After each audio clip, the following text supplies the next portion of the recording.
beachten muss, ist, glaube ich, was die Straßenverkehrszulassung angeht, der Abstand, nicht? Die Länge zwischen den beiden Blinkern. Genau, jetzt hier geht es, dadurch, dass wir eher am Kennzeichen dran sind, ist so eine Faustregel immer mindestens so breit wie das Kennzeichen, am besten noch einen Ticken drüber.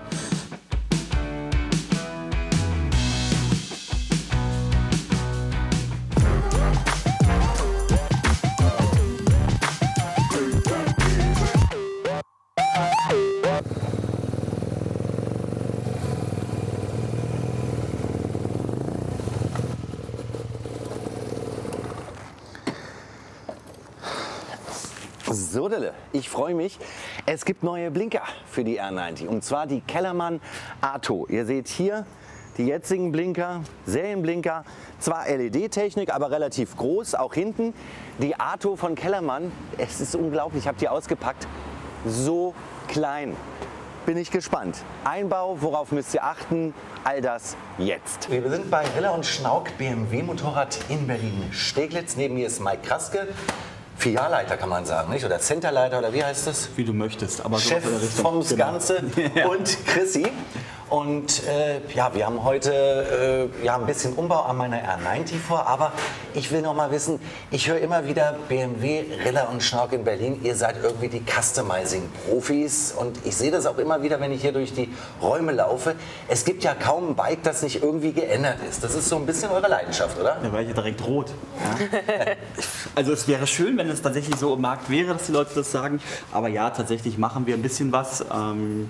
Auch ein bisschen mehr. Wir versuchen die Wünsche unserer Kunden umzusetzen. Wir haben mega viel Spaß daran. Wir können uns selbst hier im Laden verwirklichen und insofern ja, kommt es schon häufiger vor, dass wir das eine oder andere modifizieren. Und Chrissy aus der Werkstatt ist ganz oft diejenige, die das dann ausführt. Was gibt es denn so alles? Also R90 ist natürlich prädestiniert fürs Umbauen, die R18 jetzt auch. Was sind denn so die Hauptsachen, wo ihr dann Hand anlegt? Das sind tatsächlich die zwei Hauptmodelle aktuell. Sonst halt alle anderen, also alles was S1000 betrifft, Kennzeichenhalter, Blinker, gehen an jedes Modell ran. Aber hauptsächlich halt wirklich R90 und R18. Und da dann von 0 bis Open End. Und auch viele Lackierungen sehe ich hier immer wieder. Also ihr lackiert ganz viel. Was sind das so für Aufträge? Was sind das für Kunden überhaupt? Wir lackieren, wir folieren, da sind ganz außergewöhnliche Sachen bei, manchmal aber auch total dezent. Aber wir haben auch schon den einen oder anderen, der sagt, hier, ich möchte mein Motorrad genau in der gleichen Farbe wie mein Auto haben. Und auch das kriegen wir hin und setzen um. Und ja, da sind mit da ganz spannende Sachen bei rausgekommen. So, ich freue mich jetzt. Meine R90 bekommt neue LED-Blinker. Also sie hat ja schon LED-Blinker, aber jetzt gibt es von Arto, Dark, von Kellermann diese kleinen Blinker. Und die sind wirklich so winzig, wenn man sich das mal anschaut. Kann man das sehen, Basti?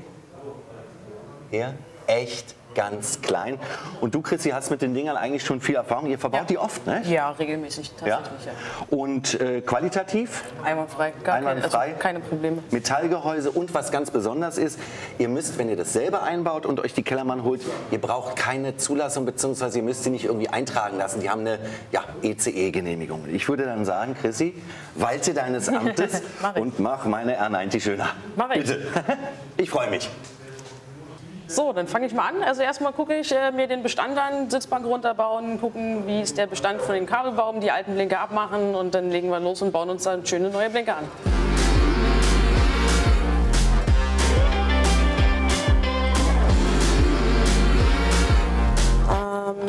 Hier haben wir natürlich schon einmal was zusammengebaut, weil ja schon ein Zubehör Rücklicht dran ist. Das ist aber alles nicht so schlimm, das bleibt genau so, wie es ist. Weil wir müssen hier eigentlich nur an die Blinkerstecker.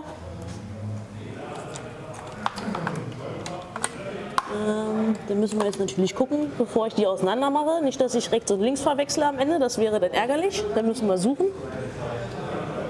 So, hier haben wir schon mal den linken.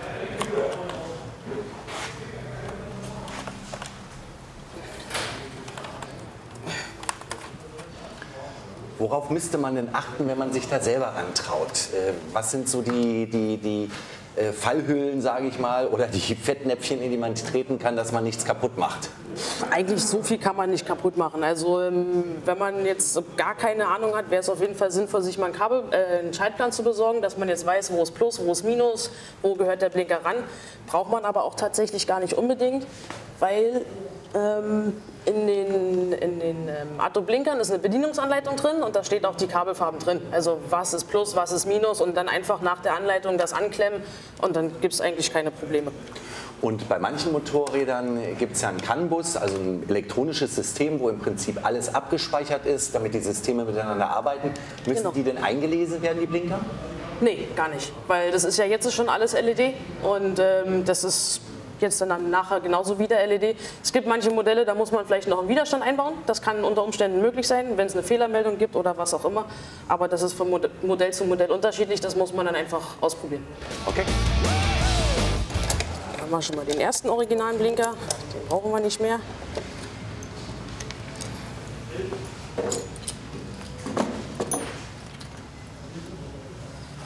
So, wie man jetzt hier sieht, sind die Blinker natürlich viel kleiner als zu dem Halter. Da gibt es von Kellermann direkt Adapterplatten oder man baut sich halt einfach selbst einen Halter, den hatte ich schon mal vorbereitet.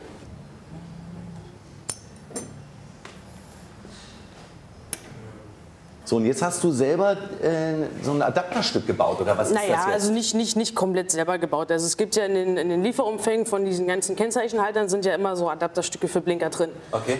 Und meistens halt immer in doppelter Ausführung. Einmal für halt Zubehörblinker, die haben nur ein Loch. Und dann halt für diese BMW-Blinker, die haben ja, wo ist er, hier? Die sind ja immer etwas größer, ne, mit den zwei Löchern quasi und da gibt es extra Adapterstücke und deswegen sind die manchmal drüber tatsächlich. Okay. Und den habe ich einfach genommen und optimiert, also angepasst, damit halt dieser kleine Mini-Blinker mit diesem Mini-M5-Gewinde da dann halt auch schön reinpasst und das am Ende dann schön aussieht. Worauf man auch achten muss, ist, glaube ich, was die Straßenverkehrszulassung angeht, der Abstand, nicht? Die Länge Genau. zwischen den beiden Blinkern. Genau, jetzt hier geht es, dadurch, dass wir eher am Kennzeichen dran sind, ist so eine Faustregel immer mindestens so breit wie das Kennzeichen, am besten noch einen Ticken drüber. Das genaue Maß habe ich jetzt leider nicht im Kopf. Ich glaube, es sind 18 cm oder so. Okay, weiß ich jetzt auch nicht genau. Aber das ist eine gute Faustformel, Kennzeichen und ja, vielleicht 5 cm oder 2-3 cm drüber. Dann ist man auf der sicheren Seite. Also so wie ich es jetzt hier mache, ne, einfach, das wäre halt jetzt ein bisschen zu eng, einfach noch ein kleines Stückchen raus. Okay, dann sprechen wir ja vom Zentimeter. Ja, der Blinker hat ja auch noch eine gewisse Länge. Ne? Jetzt Ja. die Kellermann sind natürlich sehr kurz, aber grundlegend hat der Blinker ja auch noch eine kleine Länge. Und dann passt das so.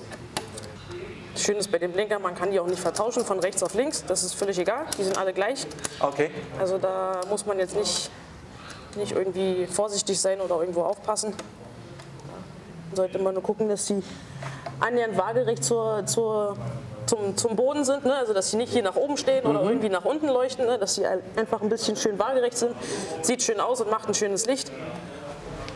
Boah, Basti, fahr doch mal hier einmal von hier so hier rüber, damit die Zuschauer das mal sehen, wie klein der ist und wie groß der Originale ist. Das ist ja schon, das sind ja Welten. So, dann schrauben wir den hier fest.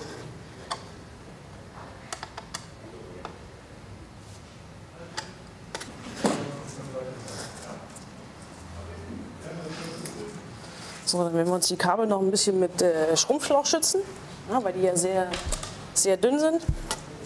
Damit uns die nicht kaputt gehen oder durchscheuern, gibt es so einen schönen Schrumpfschlauch. Das sieht erstens sauber aus, ist eine schöne Lösung. Das kann man halt auch vorher vorbereiten.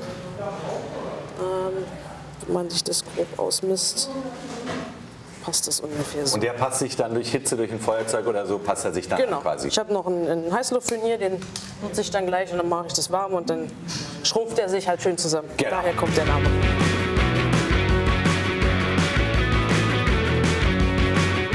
Schön ist bei Kellermann, die liefern tatsächlich auch immer Kabelverbinder mit. Die einen sagen, die sind okay, die anderen finden sie nicht so toll. Ich finde sie einwandfrei. Das ist eine ganz einfache Quetschverbindung, die funktioniert wunderbar. Ein Schrumpfschlauch oben drüber, das hält. Das ist wunderbar. Das heißt, du hast jetzt Also man die braucht beiden jetzt nicht- Kabel abisoliert und jetzt kommen die Genau. Kabelverbinder und dann nochmal zur Sicherheit ein Schrumpfschlauch drauf. Genau. In der Regel ist es eigentlich fast immer so, dass braun die Masse ist oder schwarz. Dementsprechend ist es hier natürlich auch so. Halt, stopp, erst den Schrumpfschlauch, nicht vergessen. Sonst geht er nachher nicht mehr drauf. Es geht auch, wenn man jetzt keine spezielle Zange hat. Wäre es auch nicht so schlimm, kann man auch tatsächlich einfach mit dem Seitenschneider ganz vorsichtig zusammendrücken. Das würde tatsächlich auch gehen, wenn man sich das jetzt zutraut, dass man das zu Hause alleine machen möchte. Dann sieht man noch schön, die Verbindung ist fest, da kann nichts passieren. Das drücken wir noch mal sicherheitshalber immer nach, dann kann wirklich nichts passieren. Dann ziehen wir hier den Schrumpfschlauch drüber, den machen wir gleich noch warm, dann zieht er sich zusammen. Dann ist die Verbindung noch mal extra geschützt und es kann auch kein Kurzschluss passieren, weil kann nichts ran. Ich hoffe, dass er funktioniert. Die sind echt unglaublich hell, wenn man sich das überlegt, wie klein die sind. Die sind wirklich irre hell.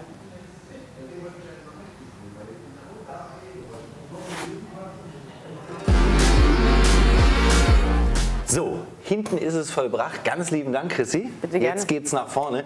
Das begeistert mich schon total. Vor allen Dingen, wie hell die sind. Das ist unglaublich. Also ich habe jetzt keine Lichtstärken. Die Originalen sind ja deutlich größer, aber an Lichtkraft, zumindest jetzt so augenscheinlich. Ja, die sind wirklich wahnsinnig hell. Irre. Ja. Vorne ist jetzt vom Aufwand das gleiche oder komplizierter oder was sind da die Anforderungen? Das ist ähnlich. Also erstmal wieder gucken, ne, wo ist der Kabelbaum, wo sind die Stecker, schon mal vorher überlegen, wo könnte ich lang gehen, um zu wissen, was muss ich vielleicht abbauen, ne, um sich dann Überraschungen zu vermeiden. Das ist immer so mein Ziel. Und ja, hier jetzt geht's. Es ist relativ einfach. Bei manchen Modellen muss man tatsächlich den Tank runternehmen, um halt an die Kabel ranzukommen. Das ist dann immer ein bisschen mehr Aufwand.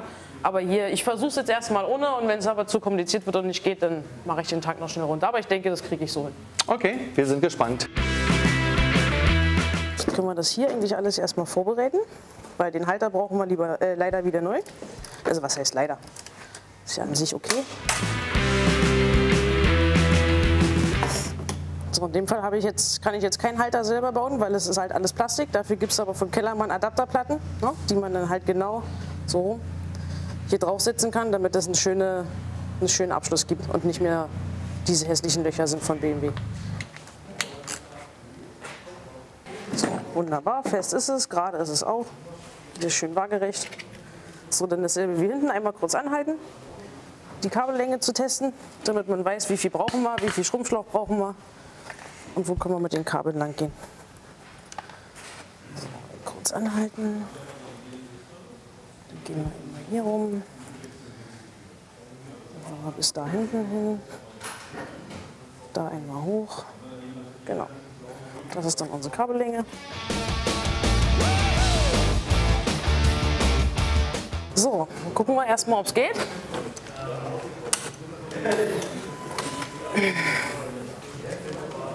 Wunderbar.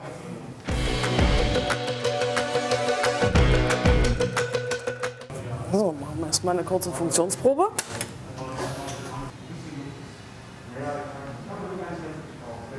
Ein schöner Vorteil am Gitterrohrrahmen, man hat ausreichend Platz, um Kabel zu befestigen.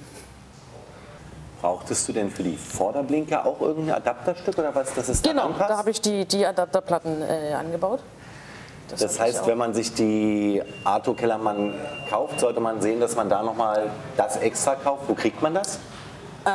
Entweder bei Kellermann direkt, also wenn man jetzt die Blinker zum Beispiel bei Kellermann direkt besorgt und sagt, hier, pass auf, für das und das Modell, bräuchte man halt noch diese Adapterplatten. Oder auch mit Sicherheit bei Polo oder bei Louis einfach mal nachfragen. Also die sind überall vertreten mittlerweile. So, dann sind wir fertig.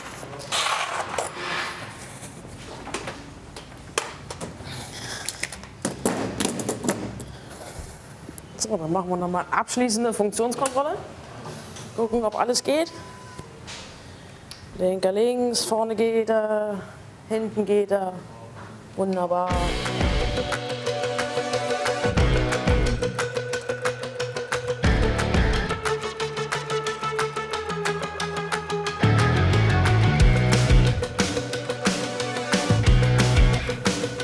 Ja, wirklich super. Es sieht ganz stark aus. Toll gemacht. Ja. Gut, beachten muss man ja nichts. Nicht unbedingt. Es muss nicht eingetragen werden. Nein. Sie blinken super hell. Vorne sieht man sie ja kaum. Genau, aber trotzdem wahnsinnig hell. Also, genau. ja. Ja, das war das Video zur Montage der Arto Dark Kellermann. Lieben Dank an Chrissy. Toll gemacht. Und ich bin ganz glücklich und freue mich.